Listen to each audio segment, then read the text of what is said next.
Hello and welcome back to Football Manager 2019 with Botev Plovdiv. We are now approaching the little mid-season break, which I think happens throughout the entirety of January. We have managed to set up some friendlies in that as well. In between episodes, we have been bloody marvellous. So marvellous, in fact, I don't think we've dropped a single point. We have only played 4 games, but we did win every single one of them. Up against CSKA Sofia, a 3-0 victory here, Jakub Moder, Stanislav Shopov, and a Todor Nedelev penalty on the 68th minute. Up against Arda, however, we almost dropped a point if it wasn't for a 95th minute Anton penalty to give us the 3-2 victory. Christian Dobrev opened the scoring up after just 38 seconds. Timotez Klups also getting on the score sheet for us. A late red card for Arda possibly could have affected them. Obviously, it was a penalty. The red card didn't come from the penalty. We managed to pick up 3 more points here. The big one. In the Europa League, we went to Austria and somehow destroyed Rapid Vienna 4-1. Stanislav Shopov, Christian Dobrev with 2, and Anton once again from the penalty spot. That does mean that we currently sit top of our group. Olympiakos and Başakşehir drew, so we are top on 9 points. The other 2 teams are in second and third on 7, Rapid Vienna on the bottom of the group on 6. And the final match in between episodes was against Lokomotiv Plovdiv in the Plovdiv derby. It was a 2-1 victory here. We went 1-0 down thanks to an early penalty, but then Vasil Shopov and Timotez Klups with the 2 goals for us, giving us 3 more points. And that means that we are now sat top of the table. It is by just 1 solitary point ahead of Levski. It is 2 points ahead of today's first opponent, CSKA Sofia, but there is now a clear gap between the top 3. Down to 4th place, Ludogorets. The current champions, Ludogorets, down in 4th place on 30 points. Slavia Sofia on 28. They're in a little league of their own. And then Bero down to 12th place, CSKA 1948 is a nice little league in its own as well. And then Sarko Selo and Septembri Sofia probably shouldn't be in this league, should they? CSKA Sofia are one of 2 teams to have beaten us this season. Only 2 defeats so far in 17 games. CSKA Sofia are one of them. Itar are the other team. We really need to get revenge, and that is a team talk that I can actually use, and I understand why we're using it. The starting lineup we're going to go for then, it's starting to be very similar for pretty much every game. The only changes that we do are normally down to fitness. So Alan Sherry is our number 1 goalkeeper. Thomas Sivka is going to be the right back because Jonathan is currently suspended. Terziev and Boshnovitz in the middle with Gabriel Zemyarski as that left back, and I believe that is because Lazar Marin is possibly injured as well or suspended. Where is Lazar Marin? Hold on. No, he's not. He's on the bench. He's a little bit tired. That's why he's not starting. In the midfield, Lashazar Kotev and Jakub Moder will be our 2 midfielders. Lashazar Baltanov has been dropped to the bench because Moder's a better player. Baltanov also 31 years old. He's getting on a bit. I think Moder is a better player. He's a natural Mazzala as well. So it just makes sense to me to play him there. Timotez Klups, Stanislav Shopov and Antonio Vutov will be the attacking midfielders. The big name missing there is Todor Nedelev, who is currently injured. He's got a minor injury. He'll be back for the next match against Olympiakos. And Christian Dobrev, the 18-year-old sensation, is our striker for today. 11 goals in 24 starts. I didn't realise how impressive he's been. Partially because every single time I play this game, strikers never score goals. So I don't notice when they do score goals. 11 goals is a lot of goals. Also, we've got 10 goals and Vasil Shopov on the bench. CSKA Sofia then, a team of 2 halves. They've got their back 6 and they've got their front 4. I'm pretty sure we might have played these last time on camera as well, because I do remember Gayasi Rodriguez as well is a player that I remember looking at. He's still good at football. Gayasi also, he's very good at football. I'm just looking at their front 4. So Alexander Tonev, he's not amazing. He's still pretty good. And Dikov, not Paul Dikov, it is Svetoslav Dikov, who is a versatile striker, I guess. He's also not very good, yet to score a goal so far. That's good news. In before he gets a hat-trick in this game. Team talk. I'm normally getting the assistant to do this, but assertively, I know a lot of you will be keen to avenge what happened when we last played CSKA Sofia. Do that. People listened. And then my assistant didn't need to fix my team talk either. Well, that's a great view for our little pre-match where we wander out onto the pitch. So I think we're like 9 or 10 games in a row undefeated at the moment. So it would be nice if we can keep that up. Levski have taken the lead in their match. CSKA Sofia go close from Paul Dikov, but it is over the bar. Throw on for Sofia. Gayassi controls the edge of the area. He's got a couple of players for company. Botev with the ball back. Gayassi once again in towards Rodriguez, who goes for goal. He's hit the post. The goalkeeper decided to run for it. Tonev's effort is blasted wide of the post. So far, we've had more shots apparently on target, but we've had no highlights. Rodriguez back to Pinto. Lots of non-Bulgarian players by the looks of it playing for CSKA Sofia. Malinov forward to Tonev, probably one of the few Bulgarian players in their team. Pinto, he's got some players in front of him. Gayassi to Dikov, back to Pinto once again. Just all we need to do, steal the ball away, and then a break could be on. Tonev goes for goal from just outside the area, but it is wide of the post. Ludogorets have equalised against Levski, which means we go back to the top of the table. This is actually a 6-pointer, isn't it? If Ludogorets can win against Levski and we can win against CSKA Sofia, that would be wonderful. Sifka's free kick comes in. Terziev is there, and it's straight at the goalkeeper. The highlight has carried on. The keeper's kick well over the halfway line just comes to one of our players, though. Kotev. Lashazar Kotev to Pavel Boshnovitz. Forward to Stanislav Shopov, who's picked up a yellow card. Moda now to Antonio Vutov, who can run down that left-hand side. He's got a bit of company behind him. It's a great ball to Timotez Klups at the back post, and Klups has made it 1-0, his 4th goal of the season. He, by the way, has been on fire. I think that's his 3rd goal in 3 games. Sifka with a throw. We are just a couple of minutes after the opening goal. Shopov forward to Vutov in the area. He's going to have to go for goal. He does go for goal, but it is saved by the keeper. We have a corner. We've got, 7 minutes left to play. Zemyarski steps up to take it. It's not the best of corners, and Moda's header goes straight to the goalkeeper's hands. At the half-time then, it is 1-0 to Botev Plovdiv. A lot of highlights have gone CSKA Sofia's way. However, we've got the only goal of the game. We've also had a hell of a lot of possession as well. As always, we've done no changes at half-time because there's not a lot of point changing when you're doing so well. Dobrev will probably be coming off. Sifka with a free kick, kicks it straight into the wall but gets the ball back into the area but gets tackled. And now Sofia can break. Tonev down that right-hand side. He's got no real options apart from in the middle now. Pinto gets it. Malinov forward to Tonev. He kicks it straight into Terziev, who can get the ball clear. Now the 18-year-old Dobrev has the ball on that left-hand side. He's gone down. That looks like it's going to be a second yellow card for that man's name. That's not a name I'm going to try and pronounce. They are down to 10 men. We've got a free kick in a very good position as well. We didn't actually get to see the free kick, but there was one in a good position. Right, we are going to do a change. Dobrev off for Judanike. I want Judanike to start scoring goals. I think partially it might be down to the fact that he can't speak Bulgarian, and everyone behind him probably can. Maybe Klups can't speak Bulgarian, but I think he's probably a better striker than Dobrev, although he is a lot older than Dobrev.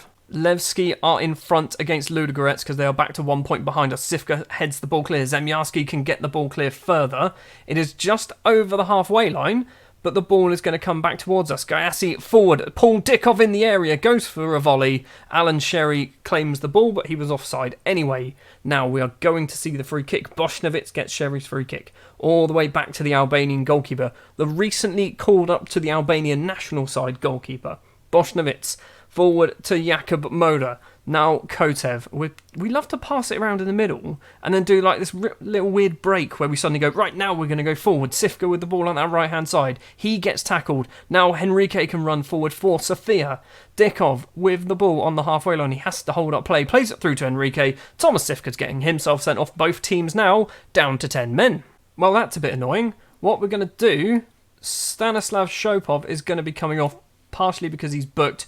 We're going to bring on Christian Dimitrov, who can't play as a right back.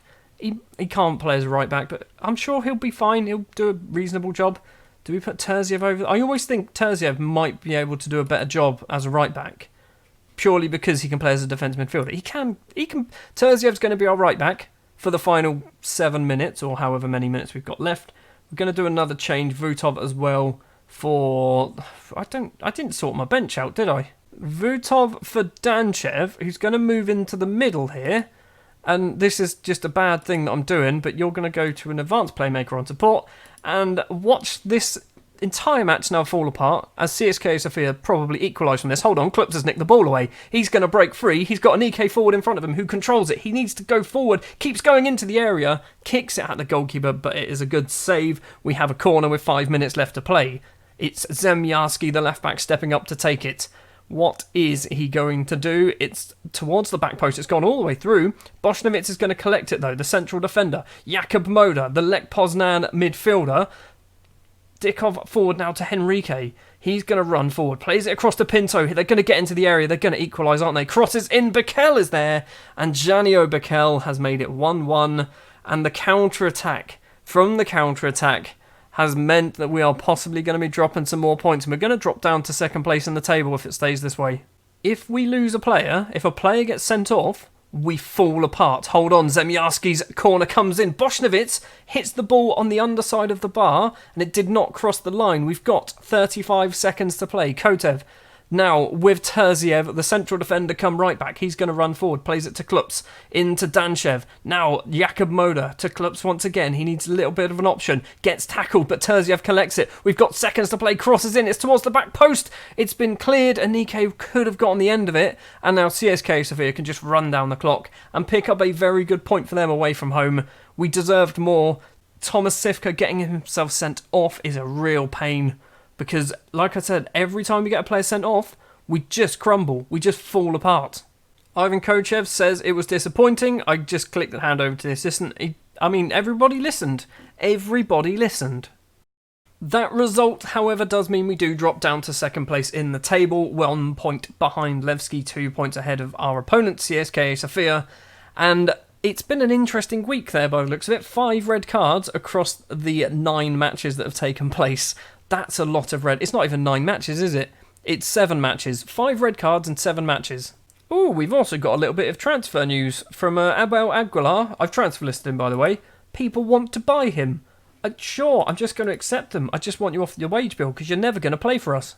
We do still maintain our unbeaten record, though. 7 matches in a row without defeat. There is a couple of draws in there, Dunav and obviously CSKA Sofia. Up next then, it is going to be the Olympiakos match where we will decide where we finish in our Europa League group. We can still finish outside of the qualification places. So if we lose to Olympiakos, they will go on 10 points. If Başakşehir beat Rapid Vienna, they will go on to 10 points as well. It means we will drop all the way down to 3rd place. We need a solitary point, a singular point against Olympiakos, and we'll be fine. So, with that in mind, do we play for a draw? We don't play for a draw. We're in Europe. We've scored 14 goals. We've only conceded 7. Let's try and score another 4 goals against Olympiakos. Well, that is absolutely disastrous news. Todor Nedelev, just randomly in training, has fractured his toe. He's out for 5 to 6 weeks. That is a long, long amount of time for our best player to be missing football. Luckily, we are only 3 games away from the mid-season break, so he's just going to miss 3 games in theory. By the time we come back, he should be back to full fitness. But that is not the best timing because we could have used him against Olympiakos. There is no point in worrying about Todor Nedelev now. He is going to miss the game. Also, Milko Georgiev is also going to miss the game, but we need to get a solitary point against Olympiakos. I think we did lose them, didn't we, in our... No, we haven't. We've already beaten Olympiakos. We've beaten every team, 4-1 apparently, and we've lost to Başakşehir 1-0 and Rapid Vienna 3-2. Okay, I can't remember these things. They happened ages ago. The starting lineup then for the Olympiakos game. In goal is going to be Sherry. Jonathan returns from his suspension. Christian Dimitrov and Pavel Bošnevits will be the central defenders today. Dimitrov comes in because Terziev is tired, and the other central defender, who I can't remember his name, Pergov, there's Pergov, he's not match fit, so Dimitrov, he's not really match fit either, but I'm going to give Dimitrov a game.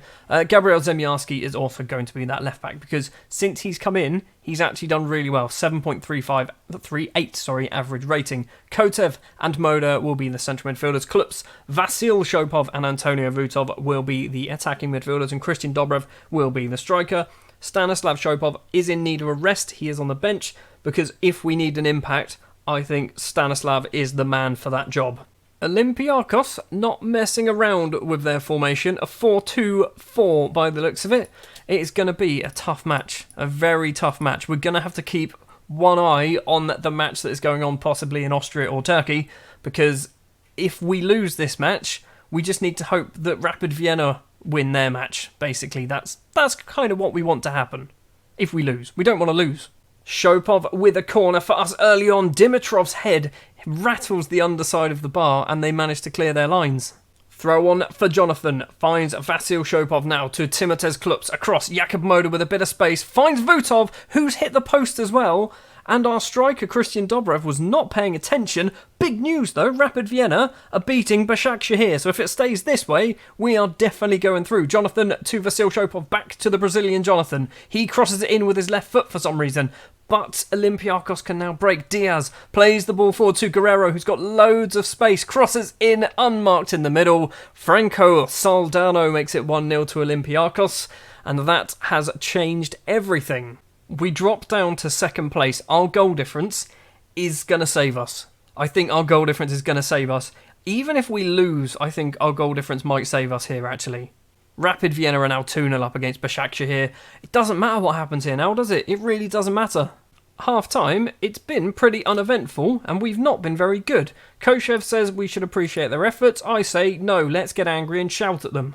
45 minutes to find an equaliser. That's all we're after. I know if we lose, it's unlikely that we're going to drop any lower because of the result that's happening elsewhere, but I still don't want to lose. I still want to get through. Top of the group would be nice. Maddie with the ball for Olympiakos. Leonardo on that left-hand side crosses in towards the back post. Diaz has gone down thanks to Zemjarski pushing him over. It is going to be a penalty. Come on, Alan. Come on, Alan, you Albanian. Do the business. It is Vukovic stepping up to take it. Alan Sherry dives the wrong way. It is 2-0 to Olympiakos. Highlight straight after the goal. Jonathan steals the ball away. Boshnovitz for us. Plays it forward to Jakub Moda, across to Kotev and Moda, passing it between the pair of them. Kotev back to Boshnovitz. Lovely little triangle here, but we're going backwards. Boshnovitz to Moda. Where are you going to go? Back to Boshnovitz? Back to Moda? No, Zemjarski finally gets involved. Now he's going to just lump the ball upfield, and Christian Dobrev's going to run onto that. He's 1-on-1 with the keeper. He has to score. He doesn't score, and Olympiakos managed to scramble the ball away. Right, it is time for some changes. Attacking-wise, we're doing really bad. Dobrev off, Fododori on, Vutov off for Stanislav Shopov. Do we do that? Is that, Danchev or Shopov? Let's do Shopov. We'll put Vasil on that wing. No, we won't, because apparently Stanislav Shopov can kind of play there. That is all we're going to do for the moment. That's not the best subs. I didn't really sort my subs bench out, which is it's a common thing for me. Final 10 minutes, I still think it is 2-0 to Rapid Vienna elsewhere.